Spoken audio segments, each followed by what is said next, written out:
Your videographer from Two Hats Publishing. I welcome you to the College of Complexes, recorded live in downtown Lakewood area, nestled gently against White Rock Lake. Downtown Lakewood is home to the restaurants with family values and family history to match.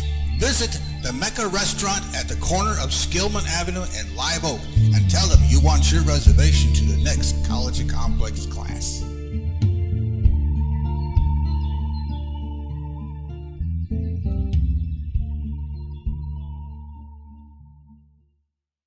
Welcome to College of Complexes. It's our 199th meeting since we started, which was in 2009, February 2009 when we started here. Actually, this started in Chicago in 1951 for the purpose of solving all the world's problems. They're still working at it. We put a speaker on every week, a different subject. We require our speakers to take a position on an issue or express a point of view. They have to be for or against something. We don't care what it is. We give an hour to make a presentation. If anybody interrupts the speaker, we remind the interrupter that we only listen to one fool at a time. That's one of our rules. And after the speaker is finished, it'll be over an hour, as I mentioned before, we cut them off. We have question and answer period, where you get to question the speaker and ask questions and get answers. And then we have a remarks rebuttal period where everybody in this audience gets a chance at this podium to respond to what the speaker said for or against, usually 5 minutes each. And then our speaker gets to comment and close the meeting. That's generally how it works. So, but before we introduce our speaker, now is the time for announcements. Are there any announcements? Anybody have any announcements they want to make? George, you have announcements? Well, you have an announcement. No, you don't have an announcement. All right, you'll be silent tonight. Anybody else have an announcement? No announcements? I guess we're going to get this over with pretty quick. Anyway,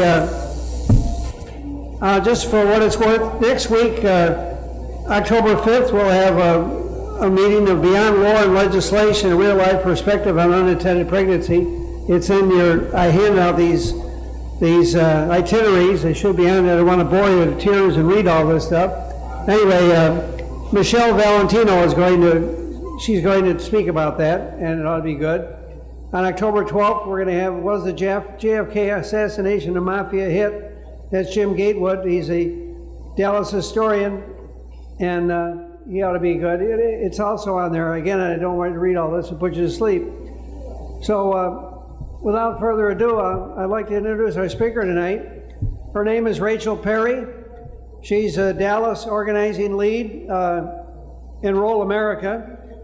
She will show how millions of Texans stand to benefit from more affordable health care in the wake of health care reform, creating a historic opportunity to improve the health and well-being of a significant portion of our society. She will also discuss the importance of maximizing the number of uninsured Texans enrolled in this Affordable Health Care Act. So without further ado, please give a very, very warm welcome to Rachel Perry. You got the floor. Hello, everyone. I am notoriously bad at navigating microphones, so if I need to be louder or softer, George will surely let me know. Okay, well, like you said, my name is Rachel Perry. I am the Dallas organizing lead for an organization called Enroll America. Most of you probably have not heard of us. We're actually brand new. We were conceived in June of this year in the wake of the enrollment period for the ACA coming in October. We are a nonprofit, nonpartisan organization based out of Washington, D.C. We have staff in 12 states. These 12 states are where 67% of the uninsured live. Our mission is very simple. We're trying to maximize the number of people that receive coverage under the ACA, or the Affordable Care Act. We use typical campaign tactics. We canvass, we knock doors, we make phone calls, we table at fairs and events, and overall, we're just trying to educate people on what the benefits are they could receive and letting them know where they can find the resources in order to actually enroll. So a little bit about me. I'm a student at the University of Texas at Dallas. Healthcare has always been a very, very personal issue for me. I actually have an identical twin sister who was born with a birth defect called hemifacial microsomia, and it's kind of what it sounds like. She was basically born, the left side of her face did not develop correctly in the womb, and she was born without the structures of an inner or outer left ear and without a jaw joint, so this side of the face was not developed. We are 21 as of August, and she has had 28 facial reconstructive surgeries since we were both born. So affordable healthcare and having access to healthcare has been a lifelong blessing for me and my family. We have always been lucky to have insurance through my mom's job. She's a business analyst with IBM. In 2008, however, my mom was laid off and our family lost our health insurance. And given Caroline's ultimate pre-existing condition, being her birth defect, we could not find coverage anywhere. And it was severely financially horrible on our family. Caroline was in need of we were about to go to college, and she was in need of a hearing aid in order to hear in her classes. She's completely deaf on one side. The hearing aid itself was a $50,000 piece of equipment without insurance, and the surgery in order to implant it was over $100,000. So we finally, more than most people, or I guess a lot of people don't get to experience both sides of that coin. Having some of the best in health insurance people can buy, and then not having any at all and being all on your own. So this is a very personal issue for me, and it's very important that I reach out to my fellow Dallas County citizens, and I help them reach those same benefits that we have now, thank goodness. So Texas has 4.4 million uninsured folks. That's only the 49th most. Actually, California is the only state with more uninsured. However, I'm sure most of y'all know in here, we are not expanding Medicaid. The state is not opting in to expand Medicaid, so Texas has become much more of a priority for our organization. California, as a state, is actually spending $60 per uninsured individual to help them enroll in coverage, whereas Texas is spending $1. $1 per individual to help them enroll in affordable health coverage. So we have a lot of work ahead of us. Is that me? Okay.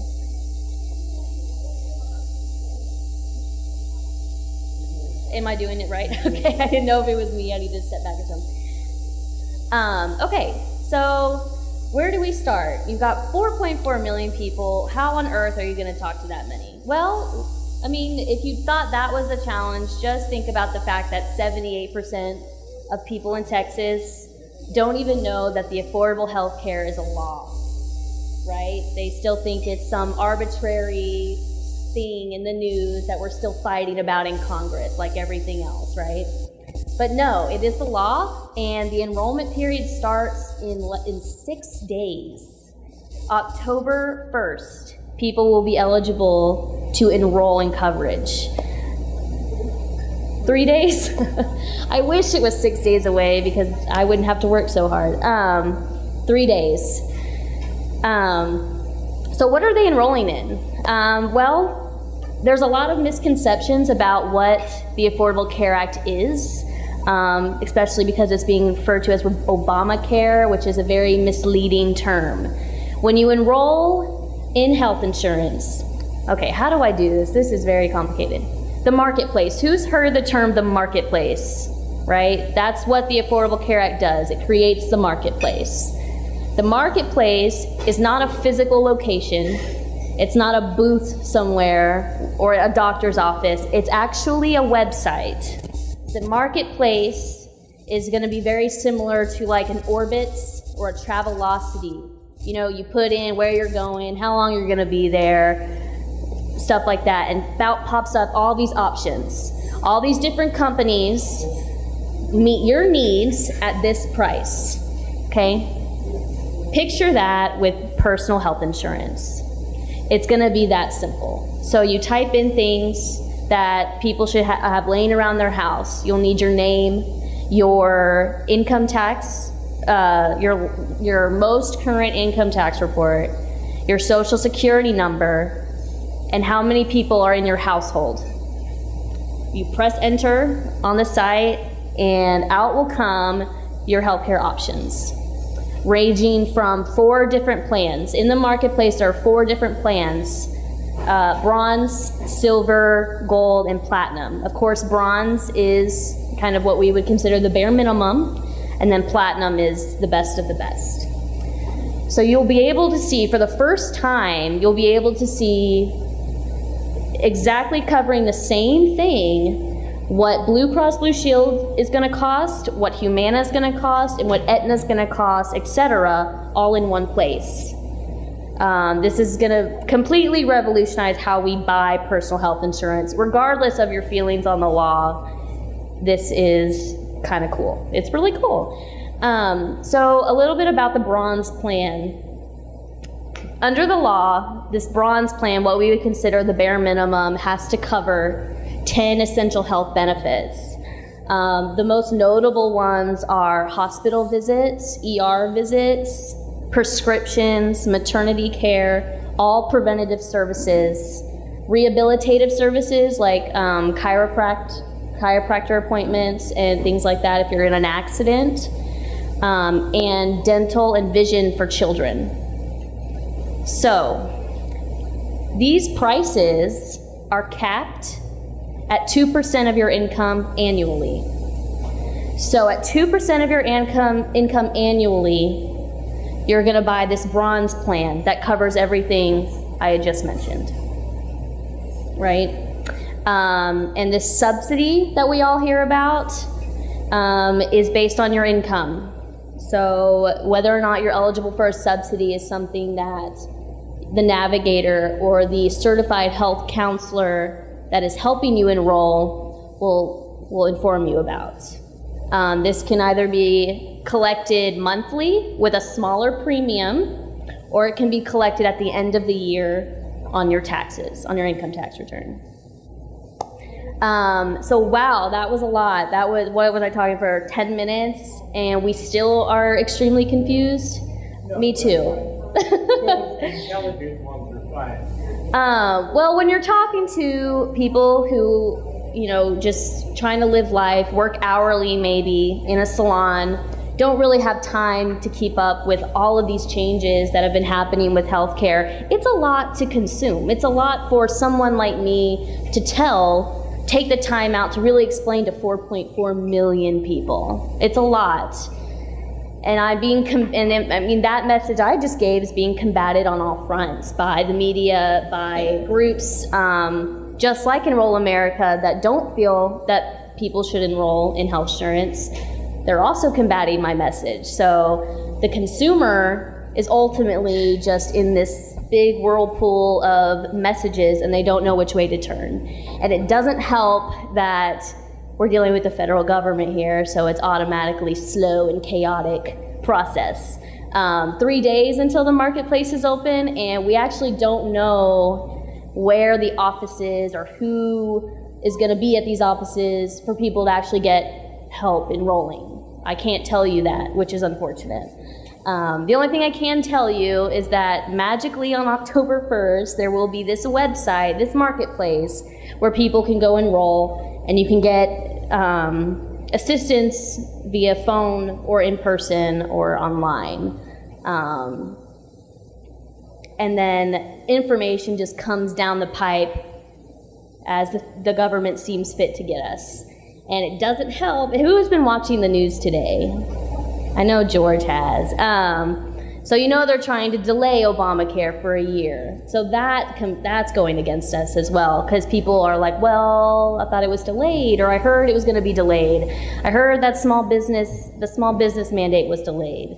All of this stuff. So it's very difficult for us to reach these people in a very succinct and accurate manner, I should say.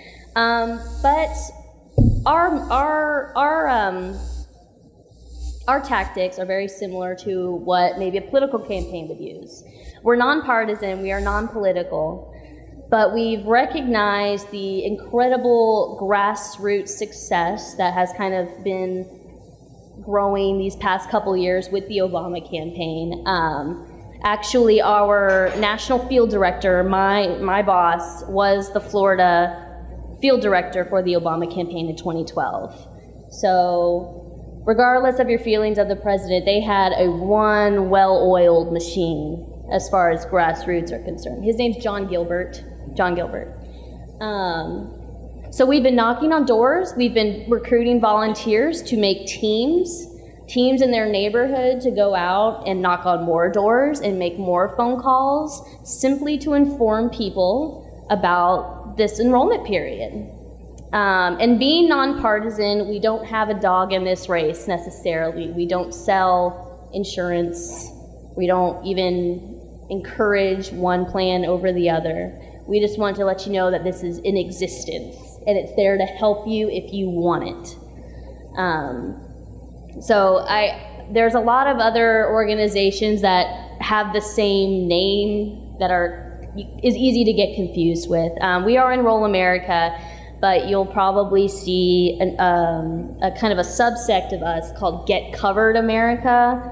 The only way I can really describe that is party in the front, or business in the front, party in the back. So Enroll America deals on a national level with our partners, such as Planned Parenthood, Families USA, Baylor Hospitals, the Kaiser Foundation, tons of people. We have a very wide array of partner organizations, people who both advocated for the Affordable Care Act and actively advocated against it. Where was I going with that?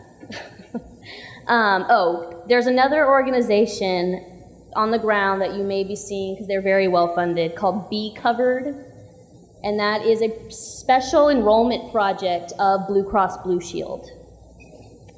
So they are in the business of enrolling people. The only difference is they'll take it one step further, and once you enroll, they're going to try and sell you Blue Cross Blue Shield. So we draw the line at simply getting you out the door and to your nearest navigator in order to enroll in coverage if it suits your family. Of course, we've all heard different numbers kind of spewed out there in the media. No, really, your premiums are going to go up 181%. No, really, this isn't affordable. Well, of course, affordable is a subjective term. It is. But in reality, the fact is that the bronze plan, the bare minimum, which is actually really awesome when you take into account all the things that by law it has to cover, is capped at 2% of your income annually. And I guess if I had to pick two big myths about the Affordable Care Act that I've heard a lot, the first one would be that because of Obamacare, my premiums have already gone up. Unfortunately, this may be true. However, it has nothing to do with Obamacare, or the Affordable Care Act, excuse me. Before the ACA, insurance companies can actually raise your premium because it's a Tuesday and they felt like it. Starting in January 1st, 2014, insurance companies are no longer allowed to raise premiums by 10% or more without permission from the federal government. So, if anyone here has seen their premiums gone up, well, it can't be because of Obamacare hasn't even been implemented yet. It doesn't go into effect for 3 more days. But what a perfect opportunity for insurance companies to raise your premiums and then blame somebody else, right? Why wouldn't they do that if they could? Because starting January 14, they won't be allowed to anymore. This is their last shot. And I guess the second one has to do with kind of the small business mandate. The small business mandate has been delayed until 2015. However, I think a lot of us have different definitions of what an actual small business is. I consider a small business with less than 50 full-time employees. That's a real small business. And actually, they're completely exempt from the mandate. If you have 50 or less full-time employees, you're not a part of this mandate. You won't be fined. And there are clever ways that some businesses are going about doing this that is more economically suitable for them. They're not cutting hours, but they will pay the fine, not give health insurance, but supplement it, maybe on a worker's paycheck, $115 extra a month maybe. But then there are some that are coming out, not small business, I mean like Forever 21 and Hobby Lobby, huge corporations coming out and saying they won't do it. But as far as small businesses are concerned, I have not heard in my field work any real concern with the local dry cleaners or the car washes or the nail salons because they're simply exempt. They're just exempt. I guess next I can talk about who we're talking to. Who are we targeting? The answer to that question is not simple, unfortunately. I guess some key demographic groups. Number one is the young invincibles. We consider young invincibles to be the group between 26, where kids are now kicked off their parents' insurance under the ACA. It was 24 before the implementation, now it's 26, and then 35. And that can even extend into 40 based on economic factors. A lot of kids these days are graduating college and not finding the jobs that give them health insurance right away. So this is interesting. The young invincibles, mostly white men, are the hardest people to reach for us. Because they are exactly what we call them. They're young and they think they are invincible. When they hear the word insurance, they think, well, I'm not going to get sick. You only need insurance if you have an illness, if you have a defect, if you have a prolonged chronic disorder, which is not true at all. My favorite story to tell, and I'm sure George has heard this 20 times, my favorite story to tell is I had this boyfriend way back when. He had always worked in the hospitality industry. Hospitality industry, it's hourly. There is no insurance involved. He finally, though, got a position kind of in a corporate office. It's still hospitality, but you're talking corporate. So there's an HR department, it's fancy schmancy, you get health insurance. They were asking $115 a month for his plan. And he looks at me, no lie, and says, Rachel, do you know how many games of golf that is a month? No, I don't need this. I'm not sick. Look at me, I'm healthy. Never mind the fact that he drives like a maniac, he plays in a flag football league, and he eats Burger King for breakfast, lunch, and dinner every day. Never mind that. So after a lot of convincing, because it genuinely took some convincing, he did get the insurance. He paid his $115, now he's got the coverage. A week later, he develops a staph infection in his middle finger, and is out of work for over a month.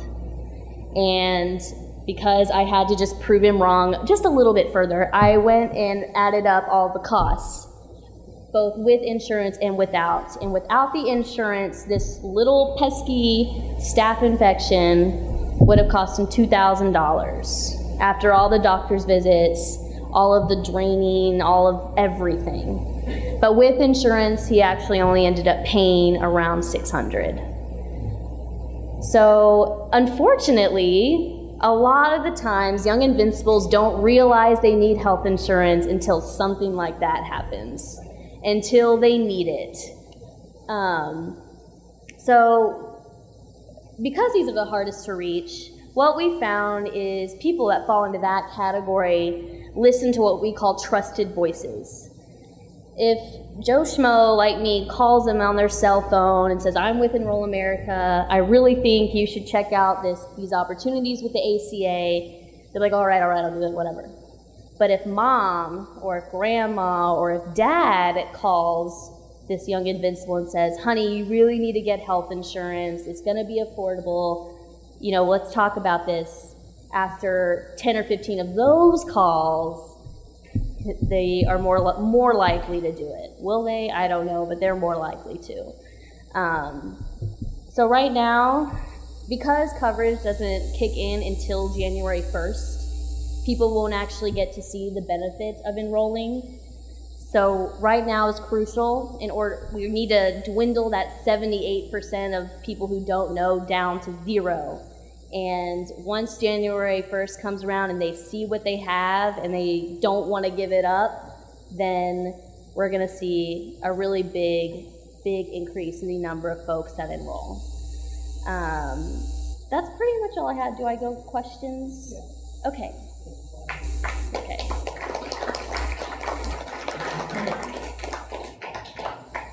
Yeah.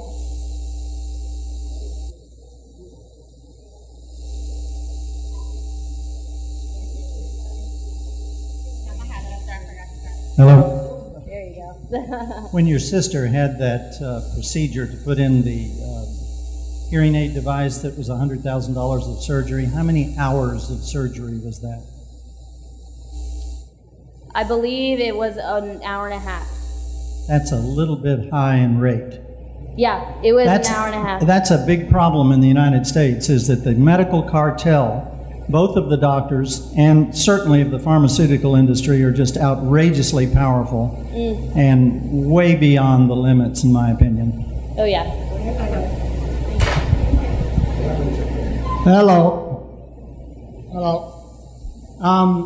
I heard that the insurance company's stock soared with the approach of Obamacare. Do you know anything about that? They stopped short? No, the stocks soared. Oh, well, I mean, if I were a smart businessman, I would absolutely invest in insurance companies. By law, they're about to receive hundreds of thousands of new customers. They're about to make a lot of money. I mean, people have to go get insurance or they're going to be fined. By the way, the fine is 1% of your income or $100 annually, whichever one's more. So just throw that in there. Hi there. I attended a talk last week on the same subject, and my understanding is that a couple of things. If you're over 65, you're not eligible for affordable care. That you get Medicare, correct? And then, right. And if you're employed, if your employer offers insurance, then there again, you don't qualify for ACA or the Affordable Care Act or Affordable Care or whatever. So there's a couple of things I want to put out there. Hold on one second. What else? Oh yeah, and there's only 2 insurance companies that I understand that are participating because it's the other ones are very hesitant. They're not sure that they can gain a profit in this procedure, in this process. So I understand that only Blue Cross Blue Shield and Cigna are covering the Dallas market, and only Humana is covering the Houston market, correct? As far as they're the ones that will provide the actual insurance. It's not going to be a bevy of insurance companies. It's just going to be limited to at this point in time, because the other ones are holding back to see the risk. Is that correct? Is that what you know? That is not what I know. Okay. I am not sure they even have the option to back out. Only because any insurance plan that they offer has to coincide with the law. Nor do I think it would be advantageous for them financially not to participate in the marketplace, because you're shutting yourself out from 4.4 million people who are going to go into the marketplace. If they were going to buy it privately, they would have done so. And your prices are capped and your plans are modified by the law. I do know that Blue Cross Blue Shield is the only insurance company in Dallas that is doing their own enrollment effort. I don't know why that is. It may be suspicious, it may be hesitance, but I do know that they're the only ones who have developed the Be Covered in order to help people enroll. But as far as my knowledge concern, insurance companies don't have the option to opt out.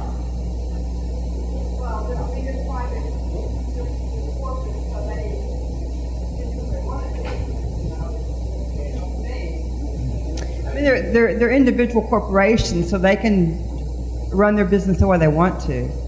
Well, why would they be forced to I mean, you could be right, I don't know, but I don't understand how they would be forced to provide insurance, you know? Well, I mean, if they're an insurance company, they're forced to do a couple things to modify their plans and to offer them at a certain price now because of the law. Okay, I just want to ask one. And then as far as the other question, who's ineligible? I mentioned two groups. So what do you know as far as the eligibility of us, you know? Okay. 65 and older, if you're on Medicare, you are not eligible to buy a separate plan, but there are supplements in the marketplace to cover the gap. Undocumented citizens are not eligible. Legal residents are. And that is about it. And then if you are on Medicaid, which... And then if your employer offers insurance, you cannot? That gets tricky. If your employer offers insurance, you cannot do both. If you are offered insurance through your job, you cannot take that insurance and your husband go to the marketplace. You have to either all go into the marketplace or all go on your employer, if that makes sense. What about exemptions? I understand that there are ways to get around it. If you're a rich congressman or a lawmaker, that you can be exempted, and that someone has introduced a bill to close up all the loopholes so that they must have it, thinking that would cause it to end it because they don't want it, not for themselves. Right. I know that congressmen are exempt. I think it has to do with being on the government plan. I'm not exactly sure. The thing about it is Obamacare is not a thing. You don't enroll in Obamacare. On your insurance card, it's not going to say insure Obamacare. It's not going to say insure the Affordable Care Act. It's going to say insure Blue Cross Blue Shield. Yeah? Do you know who introduced that bill? No. To make it exempt? Close all the exemptions? I don't know.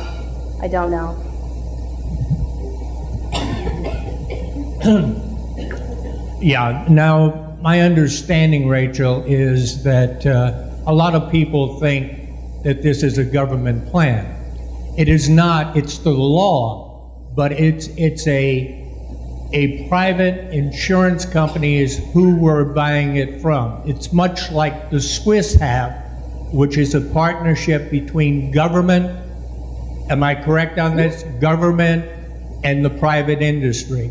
And there are rules that will take care of those that do not comply with this as far as insurance companies are concerned. They will be outlawed from having it. Right. So I think people better start understanding that it's not a single payer, which I like my Medicare, but it isn't. I'd like to give it to Alvin. He is right. You're not buying government insurance. You're buying private insurance from a private insurance company. Obamacare, or the Affordable Care Act, is nothing but a huge regulatory bill. It creates the marketplace, and it creates the law in which the insurance companies have to offer certain things that are much better than what they're offering now, but you're not buying insurance from the government. Taxpayers aren't paying for your insurance. You're paying for your insurance from a private company. This subsidy, I wouldn't even know what to compare it to, but it's kind of like an exemption on your income taxes, right? The only difference is you can break it up month to month so you pay a smaller premium. Would this plan allow an insurance company to sell a policy that would allow the person using the policy to go outside of the country to get very comparable medical treatment for a fraction of the cost, which is totally available? Would it allow that? I am not advised whether it would allow that. I think probably not, and there you have your government-private cartel. Yeah, I don't think so. But you can't be denied or dropped because of pre-existing conditions. So that's fun. Yeah? During World War II, the United States fought against Hitler and against Mussolini, and those governments basically were dictatorship and fascist governments. What is a fascist government? It's a government where industry and the government partner together. Does that not make you kind of wonder a little bit about what this is all about? No, because Wow, I'm surprised at that response in this room. Well, I mean, the bottom line is that my sister, according to the current system, without the Affordable Care Act, cannot get insurance. I cannot get insurance. My little sister cannot get insurance. My father could not get insurance. So I'm grateful for the law. I'm grateful that we have a system where we vote democratically on legislation. It's passed democratically by a Congress that was elected democratically, that helps citizens like me and my sister. Do you currently have insurance? Through your employer? So you won't be going into the marketplace to possibly find a cheaper option, or maybe a tax incentive? You won't be going into the marketplace? I'm not sure why. Okay. Well, I don't know about y'all, but I'll be going into marketplace to find better, cheaper insurance. What about you, sir? What do you think is driving the political opposition? I mean, where's the money coming from? What was that? What's driving the political opposition, and where's the money in the lobbies? You know what? Your guess is as good as mine. I am not sure why our state representatives or our U.S. representatives would want to prohibit people from benefiting from this program. Yes, you could. People don't want corporations controlling everything in their lives. The answer to that question is they're opposed to corporations controlling every aspect of their lives.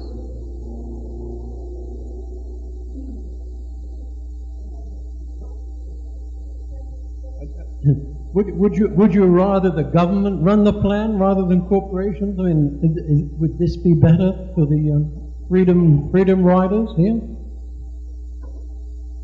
But by the way, Obama promised us that there would be a reduction in the overall outlay, for healthcare. But do you know the projections as to how this huge bill that, which is what, 16-17% of gross national product, will it really come down to about 12%, or do you have any numbers on that? I don't, but I have a feeling they don't go down.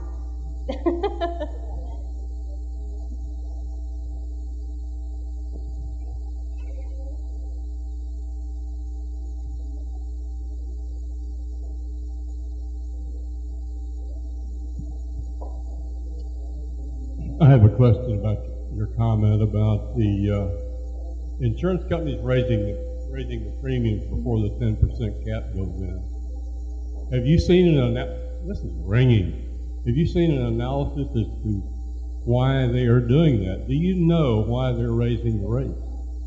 I haven't seen an analysis, but everything that I have knowledge of is that this is their last chance to raise it without asking Obama for permission, right? Or whoever the president is. Please consider this thought. The insurance companies who have never written insurance policies for uninsurable high-risk people without charging a premium higher than what the healthiest person on the planet has always been able to choose to charge a higher rate or not take the risk. Well, now they will not have that option. if they write the insurance, and I've been in it and I've done it, they are forced to insure anybody who walks in the door. That includes the person who goes to Parkland tonight, to ER, and discovers they have a killing illness in their body and they have 6 months to live. They will be eligible to go buy the plan. They can't do that today. Mm-hmm. That is absolutely true. Guess what? If you take a group of people who are insured and you drop another sizable group in there who are ill and would not be insured, if the insurance company doesn't raise the premium to cover that, they will go broke.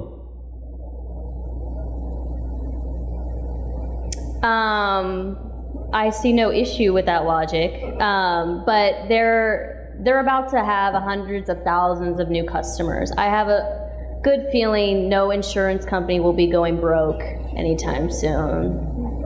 It's just a hunch. Well, as a CPA who's done the accounting for insurance companies, I think I know a little bit about what I'm saying. I would stake my reputation and my life on it.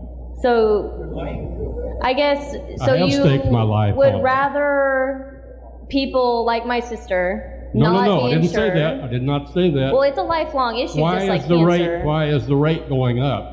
You didn't answer the question. It's Because going up because the risk is going up. Okay, then they'll go up now, but then they're no longer allowed to go up. I don't feel like... But that wasn't an evil, unsensible act. It wasn't a grab the money now while we can get it and get screwed later. It's because it was sensible to raise the rate because of the new rules that were imposed upon them. Okay, whether That's you the think it's explanation. sensible or not, it happened. So it happened. It could be sensible. I'm not a CPA. No, don't give it back to him. Hey.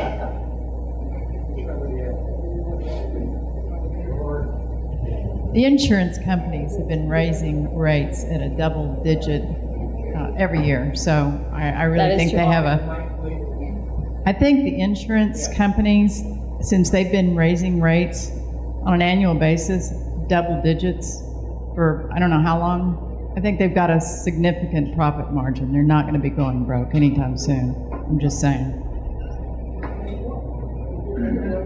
I got a question.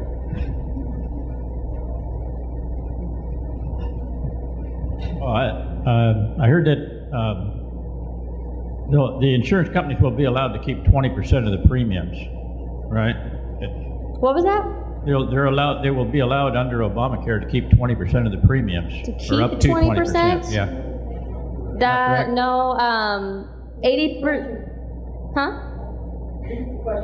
He says said that insurance companies will be allowed to keep 20% of the premium. I don't know if keep is the right word. I know that they have to spend 80% of the money that you give them on providing health care. Right. What they do with the other 20% probably goes towards paying CPAs or advertising or things like that. Right. So keep they are profitable companies. Right. It used to be 93%. About under Clinton, it was about 93%. What was that? Yeah, I think in the Clinton era it was about 93%. When they were trying to put together a plan under Clinton, they were spending 93% on health care. I wish they would spend 100. Yeah.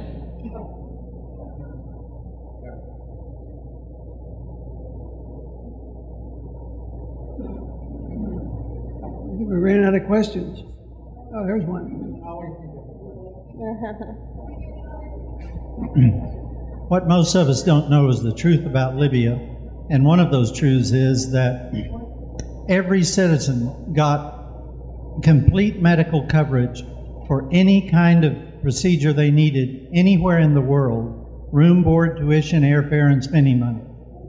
And family members went with them as well. That's correct. Do you think we are moving in that direction?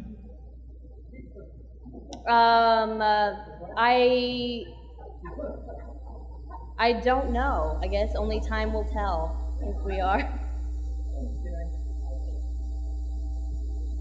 Yeah, beforehand you went through with your sister, which she was denied because she had a pre-existing. The point is that now with no pre-existing on your insurance, your parents' insurance till you're 26, and not being able to deny anything, these insurance companies are very hungry to get into this program like somebody had said. And why shouldn't they? But if they don't observe the program as it's stated, what happens to these insurance companies? Are they banned from participating anymore? I am actually not sure what the penalty is for insurance companies if they even are permitted to opt out, like of the marketplace. Well, obey the law. I think we all have plenty of experience with what happens to corporations when they don't obey the law.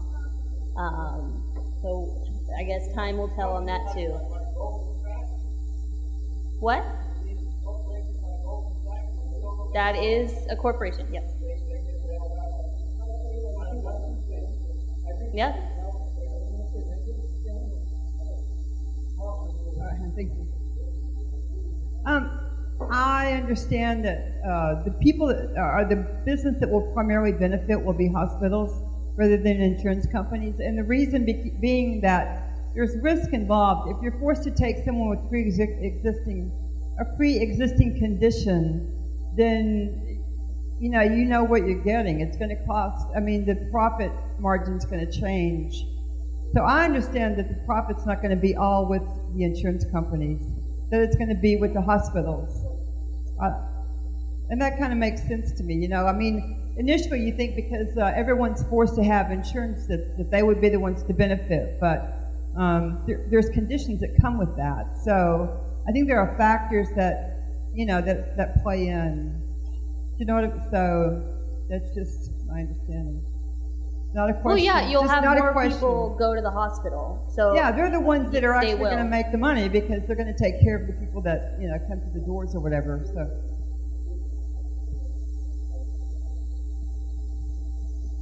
Right now, I brought a neighbor to, which I thought I was taking him to Parkland in Garland, and they only took sick people that had an illness or so forth. So they told me to go to Garland Valley. Now I brought this man there. He had absolutely no money whatsoever. He was basically a derelict. And who paid for that? Was it not the taxpayers? It was the taxpayers.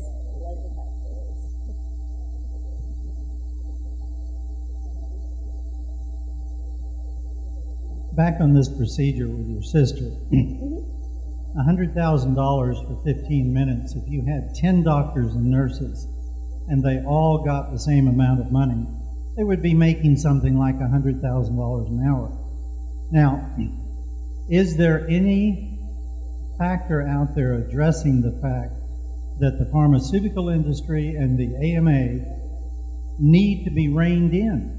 It's like these presidents of these corporations, when they got the bailouts, they got their $100 million bonuses for work well done, which is essentially setting up a criminal depletion of the middle class of the United States of America. That's exactly what a lot of this is. Now, I really think that in instances like your sister and many, many other people, there should be some total exception to the regular insurance. These people should be taken care of, and society should pitch in and do it somehow. But I have a real hard time with these huge amounts of money when in so many countries abroad you get equal treatment for a fraction of the cost. Is there anything going on to rein that in, to address that issue? Not through the Affordable Care Act.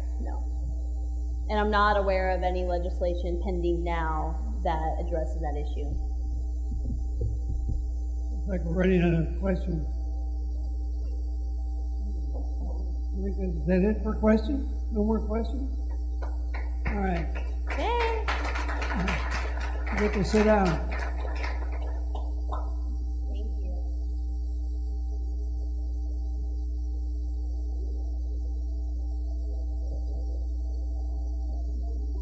Now it's your turn to talk, so you get 5 minutes up here. Whoever wants to be first. It's bound to be some out here. All right, Jim is first. You have 5 minutes to respond to what the speaker said for or against.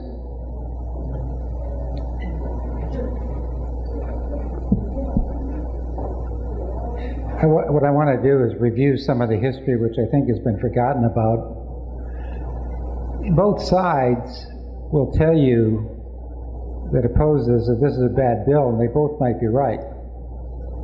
But I think it's important to review, because I'm going to sound like Bill Clinton, so it depends on what you mean by bad. But if you review the bidding, what you'll find is that there was huge resistance, to the health care bill as originally proposed, but it wasn't from the Republicans because there was a supermajority. Obama's difficulties in pushing the thing through had to do with getting it through the Democratic Party committees. It got chopped up so bad that I don't know if you recall, but Howard Dean said that it was a disaster, and then he was taken to the woodshed and shut his mouth. All right, so that's a part of the history. Now, it did get gutted in committee. I agree with George. We probably should have a single payer system, but we don't. And so what they did is they made the best of what the special interest wanted. And now we have a system, where it's probably a bad bill because it's still privatized, which is the way the special interest wanted, but you got to be careful of who you blame for that. That's one point. The other point I think that we need to keep in mind is who's opposing it now. Even the majority of elected Republicans in both houses are not opposing it. It's a tiny minority. And why are they opposing it? Not on the merits. They're opposing it on the basis of the ideology because they know they can't be wrong on what they think. So I think that needs to be kept in perspective. And then last but not least, the questions on profit margins for these companies are probably pretty generous. This brings up another point. I do watch the stock market very closely, and I do recall that the day after ADA, or the Affordable Care Act, was passed, most of the healthcare stocks went up. Let me repeat that. Most of the healthcare stocks went up. So this was Wall Street's salute to Obama. I mean, what they were basically telling him is, you can propose anything you want, but once you get done, it'll be to our once it's said and done with, it'll be to our satisfaction. And then last but not least, on profit margins will change. I don't think so. I think the profits are already built in. They're all going to make their money. There's no question about that. And just, in an in-your-face gesture, oh yeah, we'll up our fees in advance because of the so-called risk. There is no risk. They got their 2 cents in and more in committee when the bill was chopped up to begin with.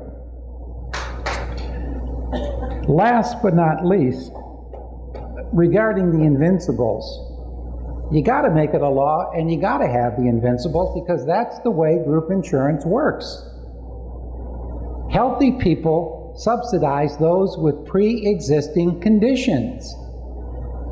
I mean, and you may say that it's socialistic, maybe it is. Who cares? That's the way group insurance works. So that's all I got to say. Thanks. Okay, who's next? There has to be. You're next.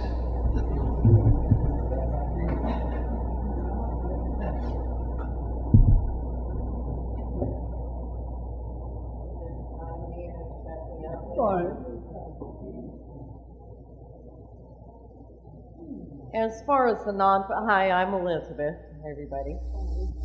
As far as the nonprofit entity is concerned that helps direct people to insurance, I think that's wonderful. When I was a kid and living on the grid, Blue Cross was wonderful. I think they're great. They took good care of us. I think that's wonderful.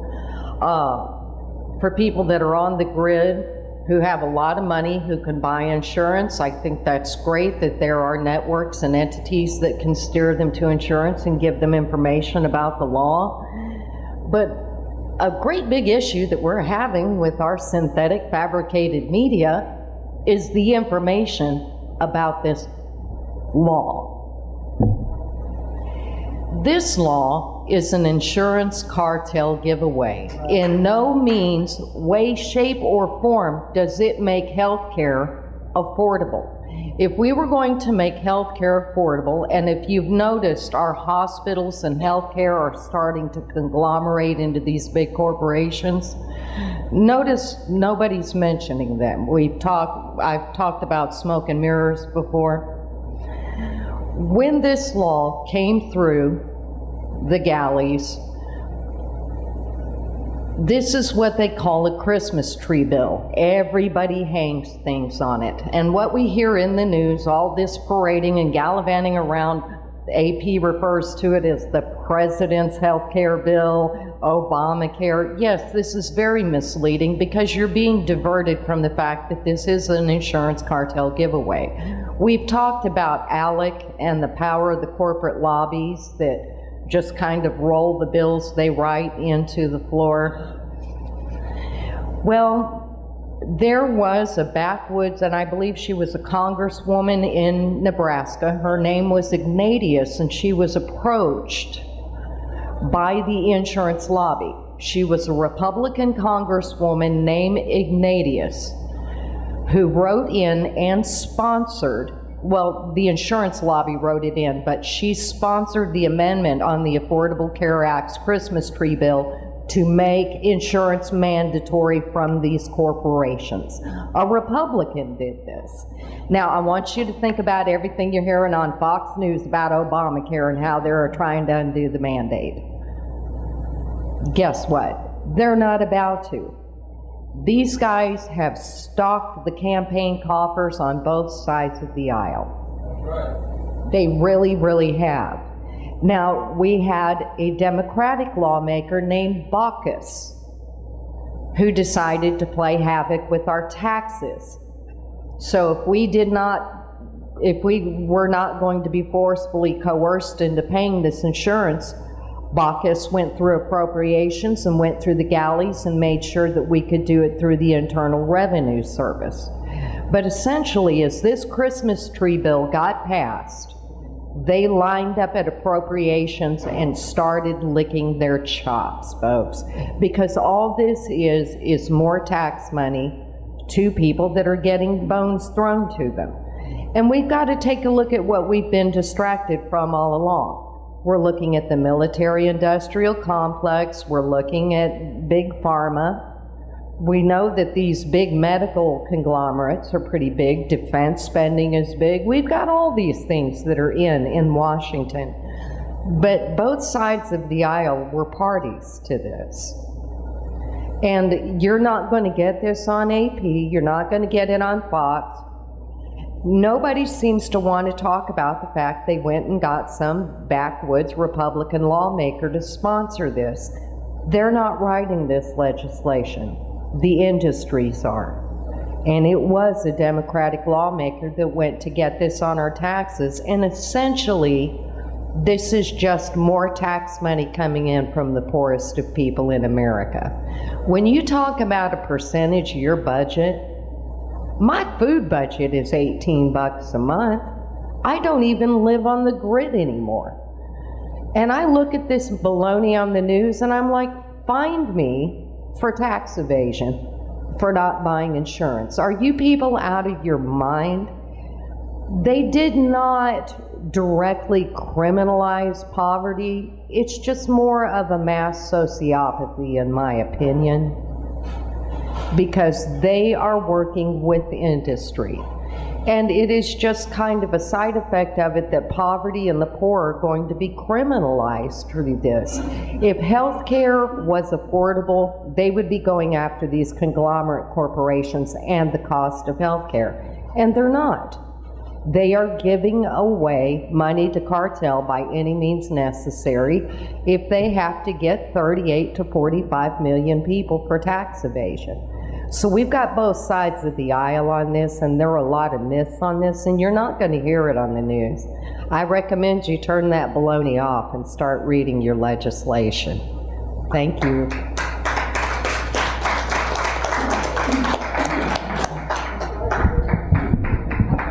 Okay, who's next? Next? Debbie, next? Okay. Joe Stokes is next. You got 5 minutes, Joe. I don't talk here much because I'm pretty hardcore on everything. But I'm going to tell you, I've got a different take on all this, and that is this.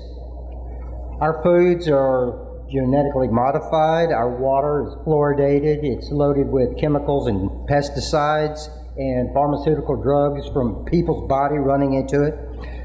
Our food is loaded with high fructose corn syrup, which has caused, 60% of the population to be overweight. We've got hydrogenated oil, what's it called? Hydrogenated oil. We've got vaccines loaded with mercury. We've got mercury in our teeth. We've got radiation from cell phones, radiation from cell towers, radiations from our smart meters. We've got chemtrails flying across the sky, dropping heavy metals, aluminum, barium. For whatever reason, it's being admitted now. We've got filthy meats loaded with hormones and all kinds of other trash. We've got BPH in the plastics, which is causing boys to become feminine, grow breasts, causing girls to reach puberty or start menstruating at age 8 and 9 years old. We've got radiation from Fukushima that is coming our way, but we're not supposed to know this stuff. See, my take on it is they want us sick. They want us sick. They want us in the hospital. They want us under treatment. We're worth more to them sucking our wealth, anything that we have generated, sucking it out of us, as well as our life force. And they will, in proof would be, look at what you get for, look at the current state of the health of this country with heart disease and cancer and Alzheimer's and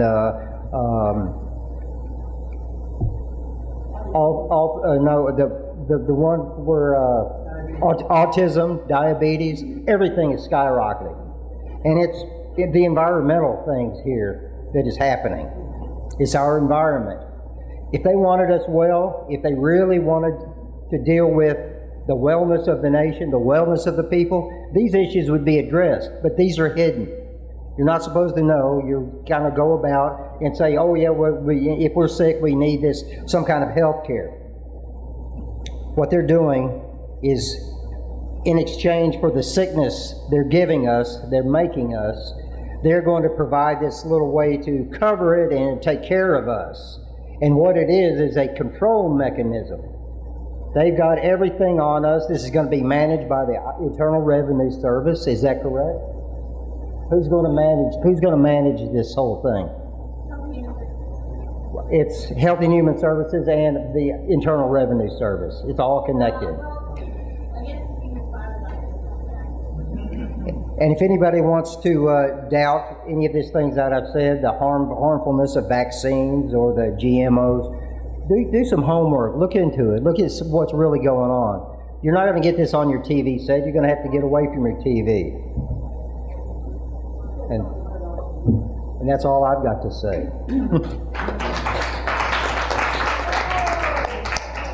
Who's next? We got next? Oh, there.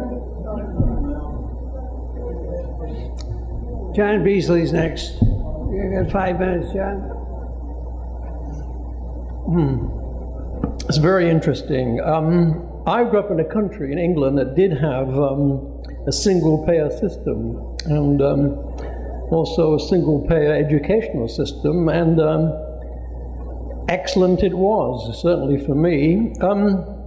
But I think, as some of my colleagues on my right pointed out, there is a corporate conspiracy in this world, and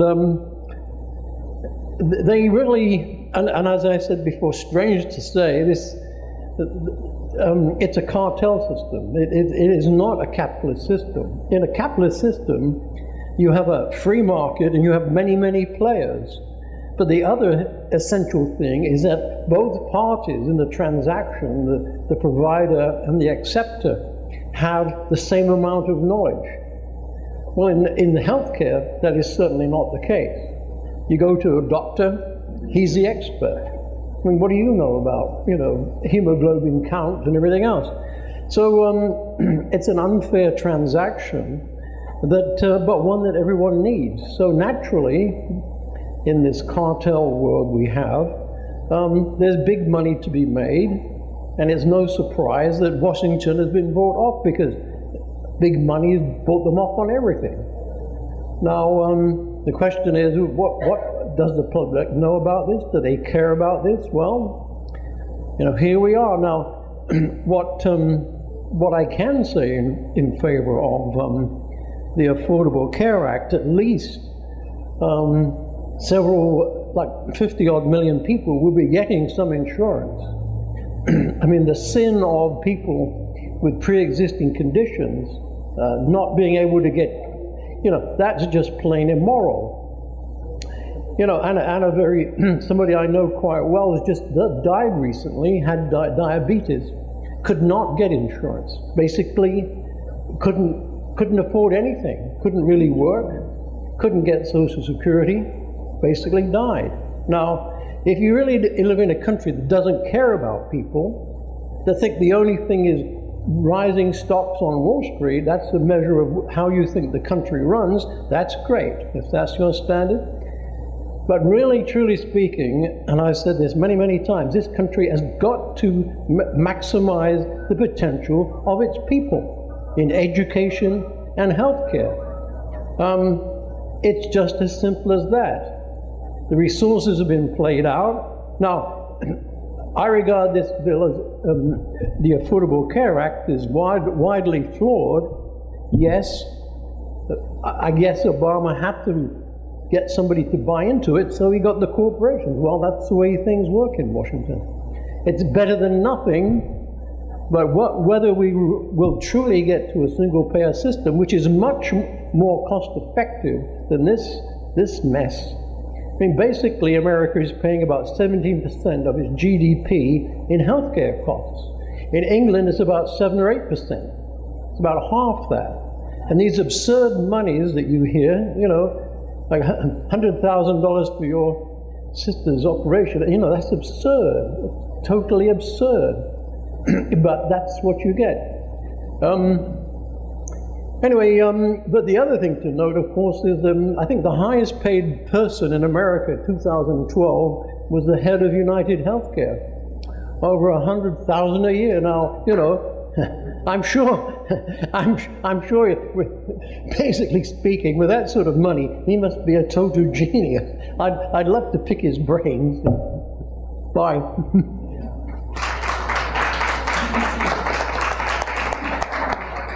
Okay, who's next? There has to be Al.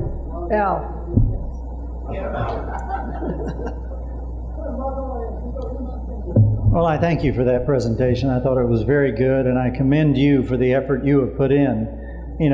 Shakespeare said, "Sweet are the uses of adversity," and you have used that adversity well. I commend you for that.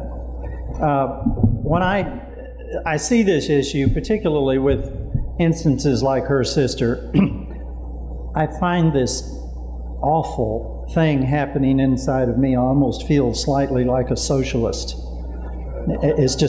It's horrible. Nevertheless, we live in a society of people who basically are very loving. We're people who, we reach out to take care of our neighbors. I know when I was a kid growing up in Florida, we lived kind of out in the country, and when a couple moved in with their family, next door. My mother was making lunch for them so they didn't have to cook lunch and all that. You know, people take care of each other. However, as I have mentioned before, there is this rampant virus in human consciousness, this combination of greed and lust for power, and it drives those people to the top of every organization on earth. So you can never trust the leaders of any organization, particularly a country as strong as the United States of America. That's why we have to wake up and make sure our educational system, homeschooling's probably the best, is raising children with moral fiber and understanding of our history and what the real meaning of the formation of this republic is. And we need to step in there and make sure that the cartels are not ruling the world like they are now. You know, there's a lady by the name of Joan Vion who studied the United Nations for many, many years. She went to, 30 some odd of their seminars around the world, and one thing she pointed out is that they never define their terms. You can read their paperwork, and it sounds pretty good, but when you really begin to define the terms, for instance, she went to a Rio conference, and they brought the term of sustainable development up, and she didn't understand what that meant. So, I mean, it sounds good. It sounds like we ought to know what it means, but after about 3 years of intensive study, she realized that this is part of the eugenics program of culling the population of the world to a sustainable development area. We have in this country still, I think, alive the spirit of our founding fathers, and we need to really work on it and bring it back. We need to work on the moral fiber of our children who are coming up, because the news media, certainly entertainment, television, games that kids play today, it's been so demoralizing. It's incredible. I've seen movies lately that I'm shocked at what I'm seeing. Some of these movies with fine actors in them.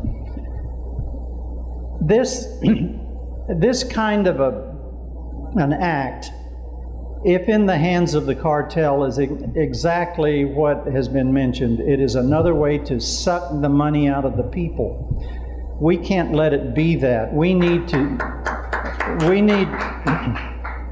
to see that our people in Washington, D.C., and they're not their people, they're our people, and we need to get them back or get rid of them, pull the chain and flush that toilet up there called Washington, D.C., and put on a... Remember what they did in Iceland. We can do that in the United States. We're not too big. It's not too powerful. The people are powerful. When they had their financial collapse, the people said, hey, bankers, you did this. We didn't do this. This is not our debt. This is your debt. That's phony money. They kicked out their entire government, held new elections, elected an all-new government, and started prosecuting all those bankers criminally, which we should be doing. The banking cartel in the United States, referred to as the Federal Reserve, and if you've read The Creature from Jekyll Island, you have done your homework assignment. If you haven't, you need an F in that course. That is an important book. It tells you exactly what that private bank is and how, through the issuance of money by computer entry, I mean, they don't have the money to loan. They can loan any amount of money off the records to any corporation or cartel they want to make it omnipotent in the world. And they largely support the CIA. The CIA created Al-Qaeda.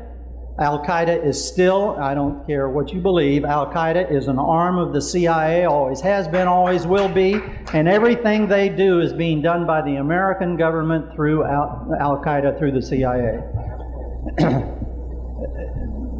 John can get you a video on the presentation by the Moriartys who were in Libya when all of that happened. It's just 180 degrees the opposite of what we got in the news. Joan Vion brought out that the United Nations had started propagating this idea worldwide of public-private partnerships, so that pretty soon your sewage company is run by a private company. Well, your rates go up.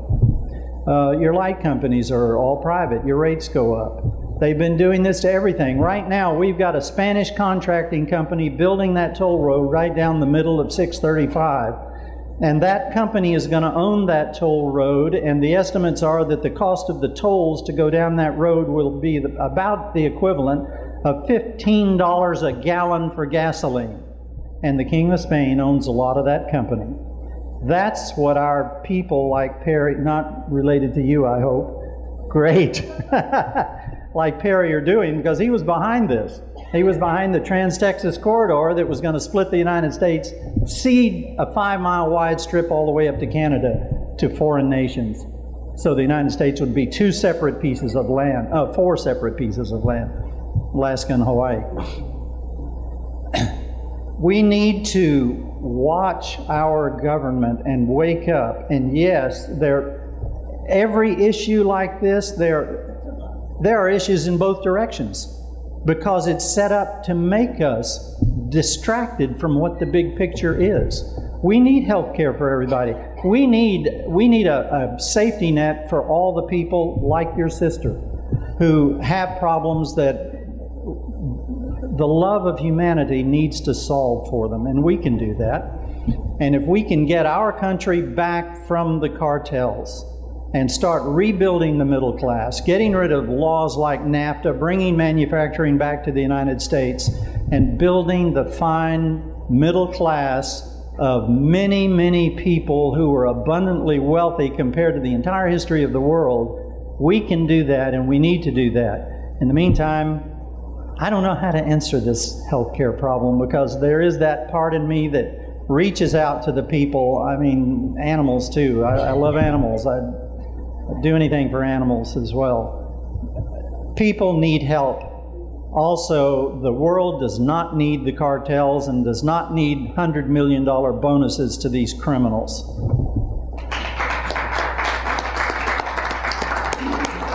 Okay, who's next? There has to be a next. Is there a next? All right, John, Jim, come on up here.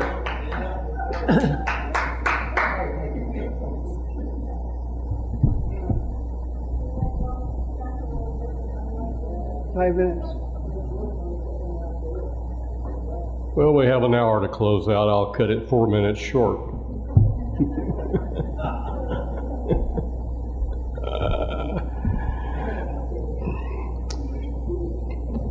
I wrote some notes down before I came to the meeting tonight. I could spend about 30 minutes responding to points that have been made either by the speaker or by people who've spoken. That wouldn't accomplish my purpose. The ACA is the law of the land. It was passed in a way that was legally acceptable in the U.S. Congress. It was done in a way that made a lot of people angry, and that anger is not going to go away. So to express shock that people who lost the vote are opposing and would propose overturning the law or changing it substantially is not a shock. That's normal. It happens on laws every year. I wrote my notes down, and I'm going to just try to read them so I can go through what I had to say without spending too much time. The ACA, as it is now, has come to be called the largest in costs and complexity and length of any federal act passed. Over 2,000 pages. Over 10,000 pages in regulation. I don't think any of us have read it. To install caregivers and insurance rules. For perspective, consider it to be a bigger challenge than the IRS code and all the regulations and all the rulings that we have to deal with. And if we have anything other than a very simple tax return, we have to pay somebody to prepare it for us.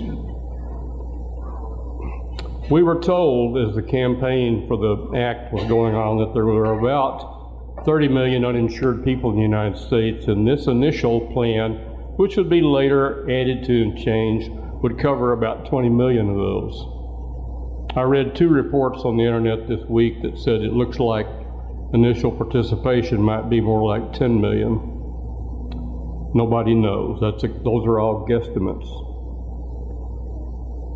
Several of the national media are laying wait a minute, can't read my writing, are saying we have 48 million uninsured people now.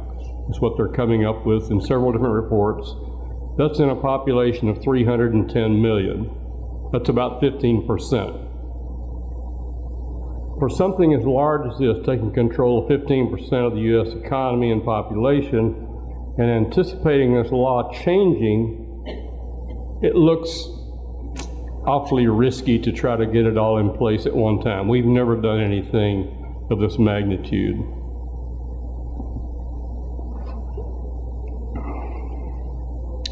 You know, the law has been passed by the federal government, but it'll be administered by private individuals, just as your Medicare is. When you live in Dallas, and this is not on my notes, you live in Dallas, you're age 66, 7, 8, whatever, and you're covered under Medicare, and you go have a health care issue, and you file a claim. It's paid by a spun-off subsidiary of Blue Cross Blue Shield, which is hired by contract to process the claims and pay them. Federal government doesn't know how to do that, but they do, and we pay them to do it, and they do it pretty darn efficiently. I've dealt with them a great deal. The president promised a $2,400 a year per household cost reduction over and over and over. I've listened to his voice. It's not quoted, it's recorded. He promised everybody a $2,400 reduction in their premium cost of health insurance. Guess what? That isn't happening. It's not going to happen, period. We could talk about that for an hour.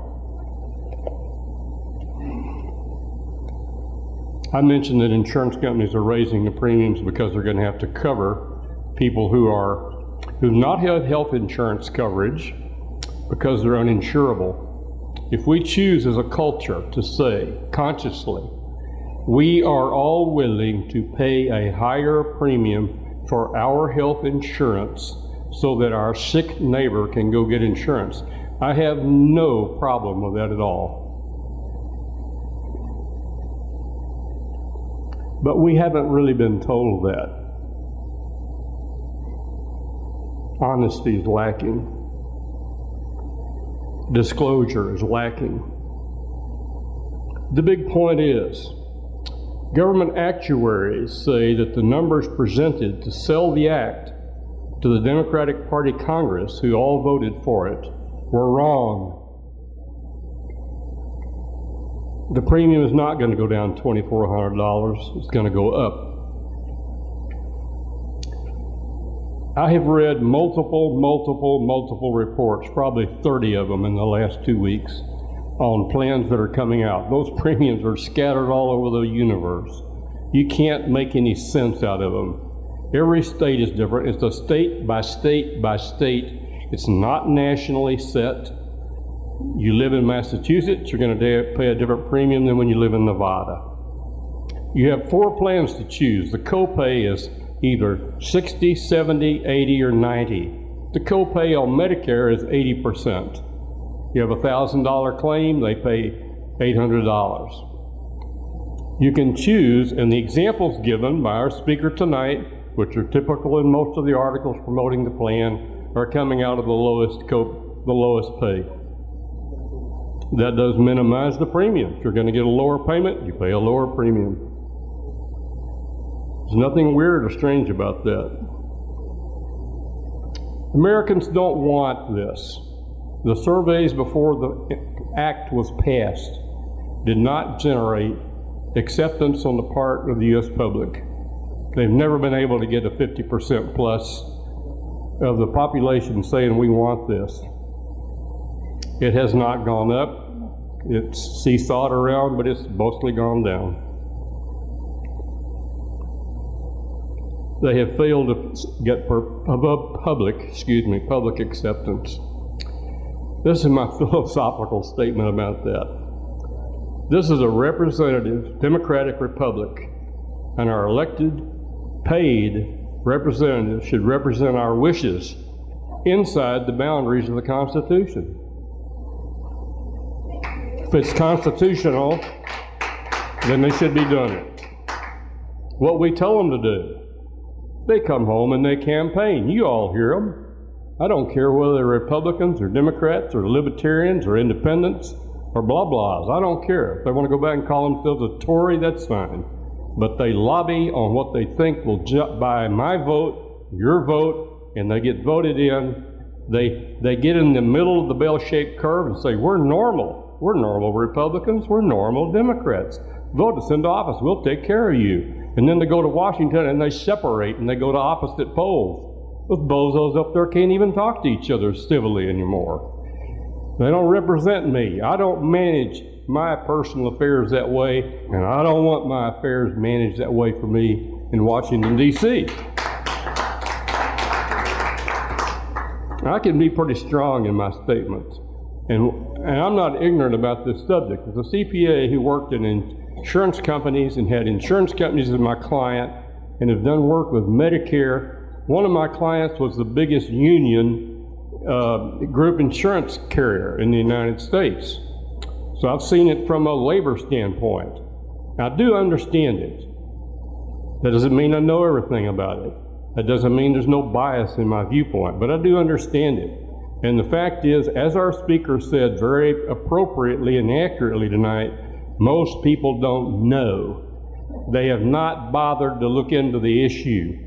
I've probably read 400 pages of copy about this subject. I know more about it than I want to know. I can't even hardly talk about it because there's more in there that I can let out. People who want to be insured, there are three big groups who are going to be brought in under the plan. I'm going to say this and shut up. There are a lot of other groups, and George says, thank goodness you're going to shut up. There are three main groups who are going to be brought into the plan. People who want to be insured, and I do care about them. I've had them in my own family. The sole insurer, low-wage household person who cannot afford to buy health insurance on their own that's not provided by their employer, they need access to it. They don't need to be going down to the emergency room at Parkland in Dallas. People with an existing condition, we've talked about that. They can't get insurance or they're going to pay a premium that's outside their ability to pay. So that's a big group. Another big group are young, healthy people early on in their career, and just as they will go, ski down the mountain with their eyes closed and hope they don't run into a tree, they live their life in many ways that you and I as older people would consider dangerous, and that includes I'm healthy, I'm hardy, I don't want or need any insurance, and I'm not going to spend my ever-loving money on it. They're going to be brought into the plan against their will, but they're not going to have very many claims because they're very healthy. High-income people, the people like George Soros, or the brothers in Nebraska. You can find all kinds of rich people who don't have insurance. Rush Limbaugh sits in front of the microphone and says, I don't have any group insurance. I don't need it. I don't have individual insurance. I don't need it. I choose my doctor. I choose what brand of pharmaceutical products I use. I write a check for them. I have the money. I don't want any insurance. And his viewpoint sounds maybe weird to you and I, and it is to me, but that's his viewpoint, and he has the money and he has the privilege. Okay, George, old friendly Rush is going to have to buy the insurance and pay the premium. He'll probably crab about it on the radio, right? But when you take those people who don't want it and they don't need it and they don't have it and they're not buying it now, we are going to use the premiums they pay to pay for the first group. And insurance basically works that way. I will say this about group insurance. People are excluded from group insurance. Guess where it happens? At the point of employment. When you go and apply for a job, they will ask you the questions. And if they don't think you're fit to be an employee, and they don't think you're fit to be on their insurance plan, I promise you, they don't hire you. You have been actuarially excluded from the insurance plan by the prospective employer's perception that you would be a person who would raise the group premium for them by being brought in. You're not hired. So while the group insurance plan doesn't have the option to reject you, you're rejected before you ever apply. My wife worked for Baylor College of Dentistry her last 15 years, which became part of Texas A&M, 40,000 participants. And, you know, our claims were processed by Blue Cross. But guess who was our insurer? And this is very common with large plans. The state of Texas is our insurer. All Blue Cross is doing is processing the claims. The state of Texas is responsible for the money. They pay the premiums in. If it gains or losses, that all goes to the state. And that's very common. Those plans will not be touched by this act. They'll be left alone. It's very adequate. We can talk all night about these plans, but you know, we all need to learn enough about them so if we are not already covered in some wonderful thing that isn't going to go away, we know how to make some judgments. First of all, we need to know enough how to go ask good questions. When we log into that program that our speaker described to us, and I hope some of you wrote that down so you can do it, because we have to learn a lot, and as we do, some things will happen. You know, Harry Reid thinks that the bill will not be changed and he won't budge an inch, but you know, all laws are modified and changed, and this one likely will be too, and hopefully it will be improved.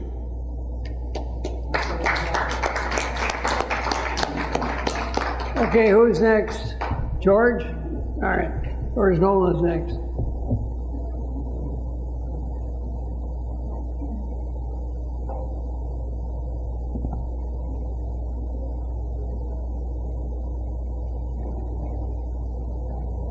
Just 5 minutes? Oh, gee. Yes, 30 million people are uninsured in this country. 7 million are children. The U.S. is ranked number 37 in health care around the world. But the U.S. cost, we are number 1. U.S. infant mortality rate, we're number 43. Something to be very proud of. Canada did its reform in 1960s and the 1970s. U.S. health care per capita is $6,714. Canada's health care is $3,678. The U.S. spends 15.3% of its GNP on health care. Canada spent 10%. The U.S. 46% financed by government. Canada 70% financed by government. In other words, it's more of a single-payer system. Now, I believe that the health care, I want to remind you of one thing, is the law. It's not a bill. We're not debating a bill. We have a law, like Jim says, the Supreme Court upheld it as constitutional, and what was put here tonight was how to look into it and do it. I myself feel that most people should have health insurance. I'm not one of those people that cheered at Ron Paul's when they said, "Should you let them die?" And I hear people in the background cheering. I do have a heart, I do have a soul, and I do have the interest of everybody in this country at my heart. Right now, we have Congress in session. Later on tonight, they will put a bill across from the House of Representatives for the 42nd time, repealing Obamacare, or we're going to shut down the government. This is called taking hostage. I am a little bit sick of these people. They do not represent me. I'm one of those people out in the street. I'm out there, I'm protesting, I'm an activist, and I do get involved. And Ted Cruz does not speak for me at all. And I think we know what he's trying to do, and he's not going to do it. Even his own Republicans are going to turn against him. So what I have to say to everybody, and I'll make it a little shorter than some of my colleagues here, that the health care, the ACA is the law. Yes, there'll be things that have to be adjusted as we go along. That's why it was passed March 2010, and here we are with finally the implementation in 2014 when it starts, that people can start buying it. So it wasn't something done overnight in the dark like our conspiracy people think. Thank you.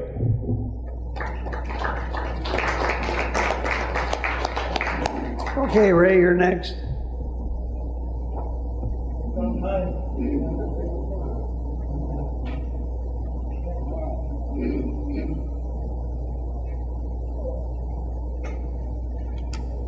Where do you start when you've got such a subject like that? First of all, I'd like to just make a mention about Rachel and her sister. Our heart goes out to somebody with a condition like that. As individuals, as Americans, our love, compassionate care, concern go out to anyone like that. And we want them to have the very best health care that is available. I mean, anywhere. We want the best doctors, the best nurses, the best hospitals. We want the very best. But it does not have to be the federal government based in Washington with a bunch of selfish bureaucrats who are buying the votes. They give money to people, taxpayer money. They are bound to get the votes. It keeps them in power. If you and I think that those people in Washington have love and care and compassion, I like to sell you a bridge. That doesn't happen. They do not have it. And Rachel, you and your family, you are 1 in a million. And the way that you're 1 in a million is that experience has to be one or even worse than that in a million. How many cases like that do you have? Do you have 400 in the whole country? The point is, we do not want even that one situation, sad and unfortunate as it is, to drive the health care for the rest of the 310 million people. We want Rachel's sister to have the best health care. I reiterate that. It doesn't have to come from Washington, and just because of that situation, it should not dictate health care for everybody else. Also, I want you to know, I'm not partisan and I'm not political.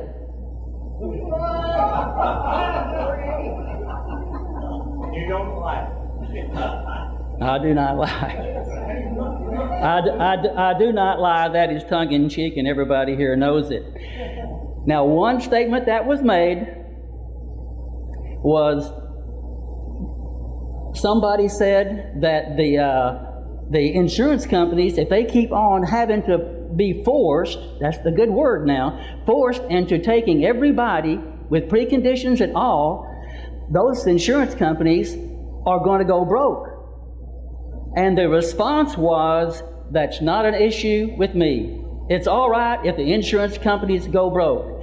That is what is going to happen. You can say, for an example, my goodness, this massive insurance company's got $16 billion. If they start losing $500 million a year, they've got 32 years left. They don't operate like that. It isn't going to happen. They will not allow it to happen, and they will do something to stop it. The insurance companies were told they were going to make more money because more people are going to be be in the program. But now many insurance companies, it's already been alluded to, they want out. They see the handwriting on the wall. There's going to be fewer insurance companies available. They cannot stand to have all the pre-existing conditions. That, my friends, is not insurance. Have your house burned down, then go find insurance. crash your car, then go get some car insurance. Another important point that nobody seems to cover, it was mentioned by somebody, we need to have a culture of insurance. Let's just say your kid goes out and he buys himself a car, you would tell him, hey, son, get insurance, get car insurance. If your child goes out and he's got a good job, he buys a house, you would tell him, man, get insurance on that house. He can tell you, look, Dad, the house isn't going to burn down. Oh, yeah? No, it isn't. A culture of insurance. We have a culture of non-insurance. That is bad. We don't want that. Right now, with this culture of no insurance, that's why no more people are getting it. But with the ACA, we have already seen Congress wants out. They don't want to be part of this. The unions want out. Of all the people who have said they want out, it is James Hoffa. He said he wanted out. Okay, he doesn't.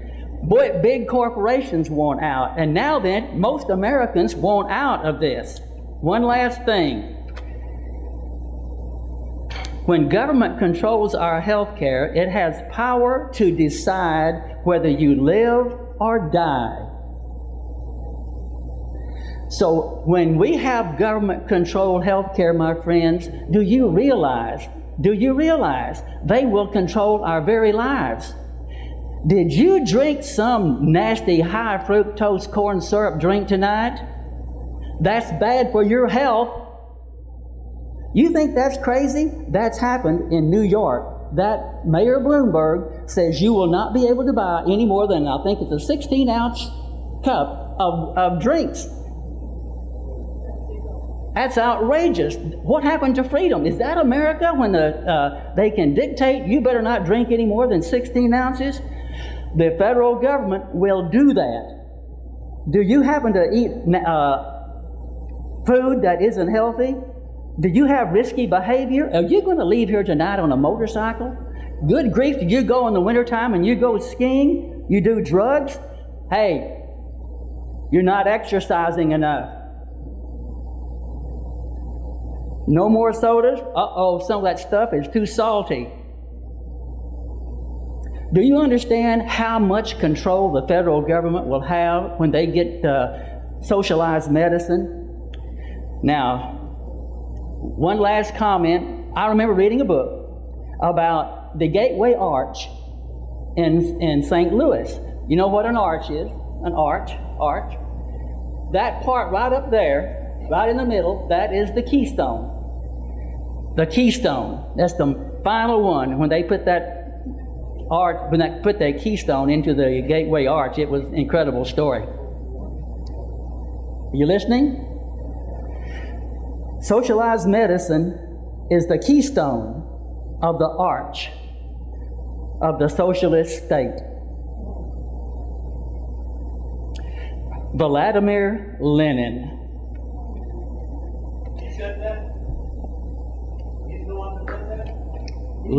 Lenin said it. Socialized medicine is a lot older than Lenin. That was also Karl Marx and others. But that is the goal of any socialist country. When the government can get complete control of the country, the final keystone, the capstone for it all is socialized medicine. If they can get control over health care, they've got it. That's why our dear president, our dear leader, was complimented by ones like Fidel Castro and the former dictator of Venezuela, Hugo Chavez. They were marveling that he pulled it off. He did it. It was a fantastic coup d'etat. Do we want that to be our America? Thanks. Any more next? Oh, here comes one. We got 5 minutes. I have 4 minutes and 53 seconds. I wonder why they call it health care. America is not getting that healthy. Somebody went off on a tangent there. I won't go that far, but I like sickness and disaster care better. But there is actually a very good solution to these problems. I recommend we all put on a nice t-shirt and run around the lake. And when you run around a lake, that'll fix everything. Run for the cure. That'll do it, baby.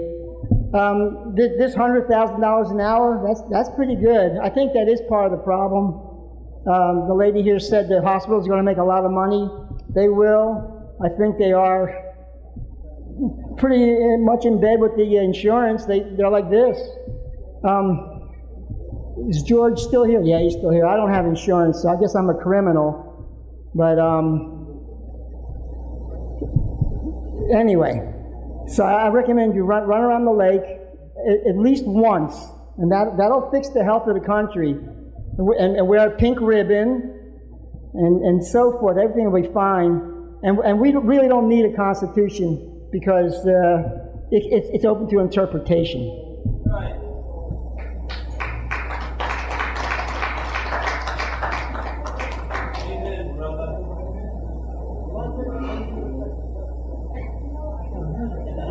Okay, is there a next? Got to be a next. Are we running out of people? No more next? I can't believe it. Well, I'm the last man standing then. I want to thank our speaker for doing a great job here tonight.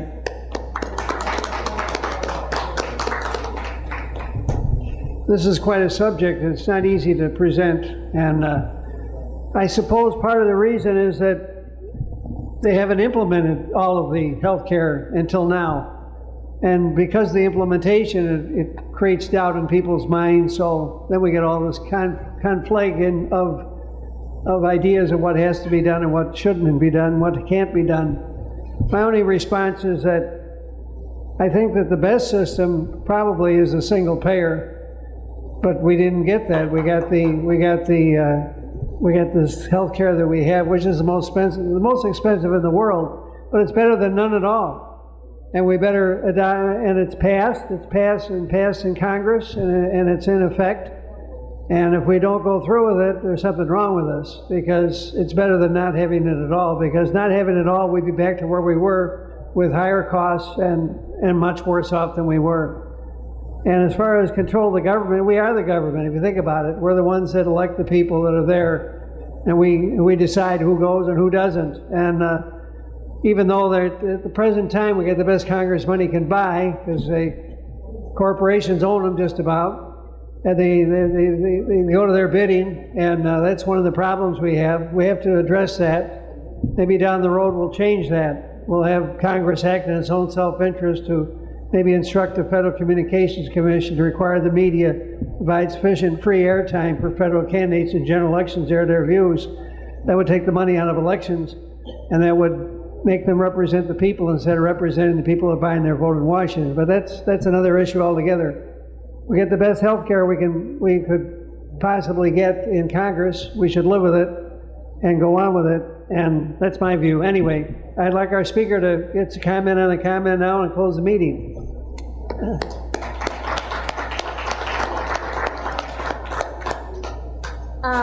Well, I think that everyone who spoke had some really great arguments and some really great points. And I would like to talk to y'all more about them. I would just have to take my nonprofit hat off for a second, which I can't do with the mic. But I think one overall theme that I heard was that the ACA is far, far, far from perfect. In whatever way you're leaning, it's far from perfect. We're talking about the federal government here, so it's going to be a chaotic mess as far as implementation goes. I don't think anyone should be surprised by that. It's going to be messy. People are going to get hurt. It's going to be crazy. I'm just here to make it a little easier for some folks, like my sister and the 2,651 other people who are born with that same birth defect every year. And I did want to say, I forget who mentioned it, you are right that it's going to be different in every state. because the part of the Supreme Court decision concerning the ACA, they upheld the mandate, but they struck down the Medicaid expansion requirement. So states are not forced to expand Medicaid.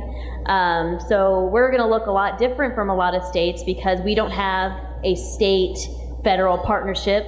Governor Perry declined that, so we are going to have a strictly federal system. There are a lot of people, someone mentioned poverty and how you're criminalizing poverty. There are a lot of people, because of the fact that we haven't expanded Medicaid, that won't be eligible for a subsidy. The number is Medicaid, correct me if I'm wrong, please, because I'm not 100% familiar with Medicaid. The cap in which you make this certain amount of money and you're not eligible anymore is $3,000 a year for a single person, I'm pretty sure. After that, if you make more than $3,000 a year as a single adult, you're no longer eligible for Medicaid in Texas. And again, correct me if I'm wrong, but that is, as far as my knowledge goes, that's true. However, in order to be eligible for a subsidy under the ACA, as a single adult, you have to report at least making $11,000 a year. So, I know it's complicated, but if you fall within that $3,001 up to $10,999, you're not eligible for Medicaid, and you're also not eligible for government help for insurance. You're on your own, and you will be fined. So that is true. So, unfortunately, again, the ACA is far, far, far from perfect. And I love how everyone mentioned the corporations and all of this system connects. And it's a daunting issue, just healthcare alone, but then you're talking about actually getting stuff passed and who's really passing laws and who's really electing our elected officials. So, yeah. Is the reason that people from $3,001 up to $11,000 not getting insurance because we didn't accept Medicaid? That is the easy answer. Yeah, people who make a little over $3,000 a year for a single adult, they're no longer eligible for Medicaid because they make too much. However, in the cutoff, as a single adult, you have to at least make $11,228 a year in order to get a government subsidy. So she was asking those people that fall in there, that gap, why they won't get a subsidy. Well, we decided as Texas not to expand Medicaid. And then the 11,000, I guess, is an arbitrary number that was just written into the law. So I really don't have anything else. I really thank y'all for sticking with me and being so cordial, because it's a tough subject. Huh? Not the toughest, I promise you. And well, because other events you don't have like guidelines and cool stuff. No, really, it was great. Thank y'all for having me. And this is the first time I've been to this, but I definitely want to come back. George has been trying to get me to come and like just observe for a while, so I'm definitely going to come back. I loved everything. So thank y'all again. Thank you. Well, that's the end of our formal announcements. Our speaker, they're going to kick us out of here at 10 o'clock, so you can stick around a little while and talk to these people, and that'd be great. So you can talk to our speaker, do what you want. Our formal thing is over with. Thank you.